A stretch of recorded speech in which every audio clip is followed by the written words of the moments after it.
Hi, I'm Kim. You're watching Kim Wilson TV. My channel is dedicated to helping victims of narcissistic abuse get free and stay free. I know we've talked about this many times, but I think it's really important that we talk about it again and maybe keep on talking about it because this is a fact that I think really needs to be reinforced. And what I'm talking about, of course, is the final discard. Over and over again in the comments, people will say things like, I was discarded, I was discarded, I was discarded. I see it in emails. Now, when you consider what that whole discard looks like, where you go from being the most important person in the world to them, they slowly chip away at you, turn you into a gelatinous mess, and then dump you like a hot potato. Not just dump you, but I mean dump you, discard you, and don't speak to you again. I mean, this is really difficult shit to get your head around, and it's bigger than just being dumped. I mean, we've all been in relationships. Relationships have ended. It's the lack of dignity, the lack of humanity, the lack of respect. I mean, it's absolutely fucking foul, and I want to talk about that today. And just to add insult to injury, the discard will usually come after they've been unmasked, after they've been caught lying, after they've been caught cheating. So rather than say they're sorry, rather than try to fix things, they go immediately to the discard. Ghosting will typically follow right after that.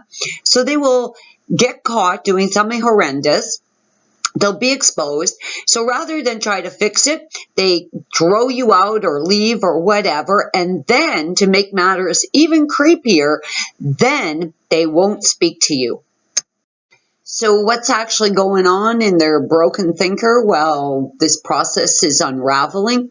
Well, first and foremost, they don't want to be exposed. They don't want to be unmasked. The humiliation, the shame, the guilt is just absolutely overcome them.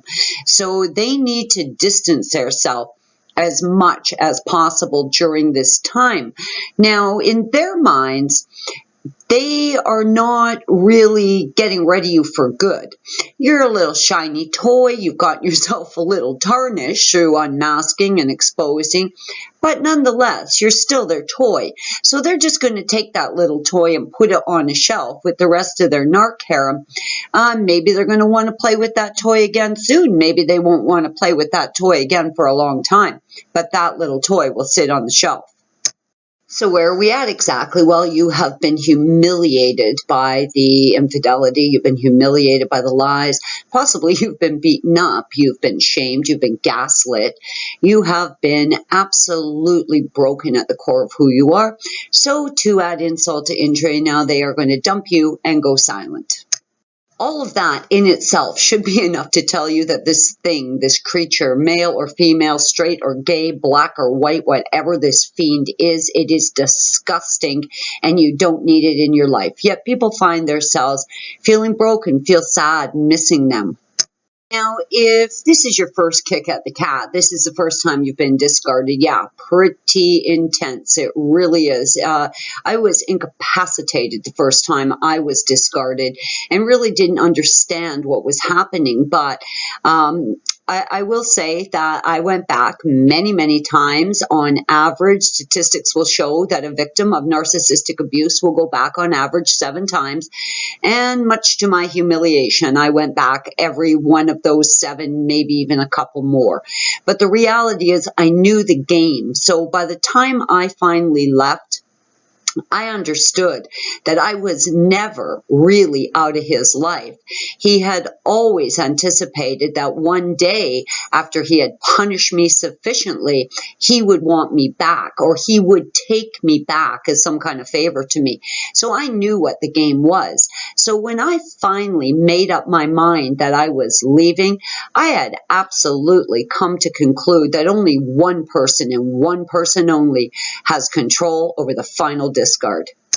The evidence of this was, for me, the fact that I had gone back so many times. Had I gone no contact the first time I'd left, the second time, the 5th time, the 8th time, had I gone no contact, I would have discarded him. That became abundantly clear to me. So when I had made up my mind that I was done with this turd, I was absolutely done, and this piece of shit could suck a donkey, I was finished. So I knew that when I got out, I needed to go no contact. I needed to block him. No, I had no idea what any of this was, but I had seen the pattern in my own life, and I had come to realize that the way I kept getting sucked back in was I kept an open line of communication. So when I left this time, I immediately shut down all communication, and therefore I controlled the final discard. Now, if you've been playing the revolving door game with the narc, I'm sure you've seen this pattern too. That little dusty, tarnished Kim doll that he thinks is sitting on the shelf, well, that Kim doll has left the building. I think in many ways, looking back in retrospect, doing a little soul searching, kind of questioning what the heck was going on with me in those days, I think because I felt like I had been, just discarded so horribly, I felt that he owed me an apology. I felt like I needed to have my feelings validated. And I think that's why I left the line of communication open, kind of giving him an opportunity to maybe say he was sorry, to confess to all the horrible things he had done. Now, at this point, obviously, I don't care. I don't want his apology. I don't need to be validated by that creep. I mean, I'm just at a point with it now where I really, really see the pattern. I kept getting sucked back in for further abuse because I'd left this line of communication open. And there I was kind of hanging, wondering, is this it? Is he never going to talk to me again? Well, guess what? He's never talking to me again because he's never getting the opportunity to. Now, some of you may have noticed the smear campaign that's kind of started here in the comments. Trevor has recently come to realize through his stalking, his absolute insidious obsession, has come to realize I have a friend staying with me this summer. Now, this friend is a man that Trevor is bitterly, bitterly envious, constantly throwing the man's name in my face in the last few years of the time I spent with Trevor, harassing the man, phoning the man. I mean, this is a man who is so far superior to Trevor. It's just become the biggest bee in his bonnet, the biggest thorn in his ass, and a source of absolute bitter envy and, just jealousy. I mean, he's so bitterly jealous. So Trevor cannot make contact with me. So he has launched his flying monkeys. There's more than one flying monkey on me now because of this bitter envy. Don't underestimate them. I mean, despite the fact that Trevor is blocked from every direction, he is still launching his flying monkeys, his little narc harem group of losers, to try and do his dirty work, to try and indirectly communicate with me. Well, that communication's fallen short, and he is absolutely blocked and cut off. And what I feel now, like when I get these, smear campaign kind of attacks, is just pity for him. I just feel absolute pity for that poor, pathetic little creature. I discovered what Trevor really was. I exposed Trevor. I left Trevor. I dumped him. I discarded him. And I don't mean discard like there's another opportunity. I control the final discard. If you too have made the final decision that it's over, you also control the final discard. You can either sit around and wait or wonder, is the thing going to hoover you? Is the thing going to try and contact you? Or you can shut it down now. You can take control of the situation. You can control your future.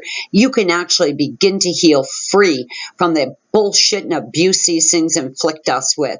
I'm Kim. You're watching Kim Wilson TV. I hope you guys are having a great narc-free day. Going no contact really, really gives you the control over the final discard. Have a great night, guys.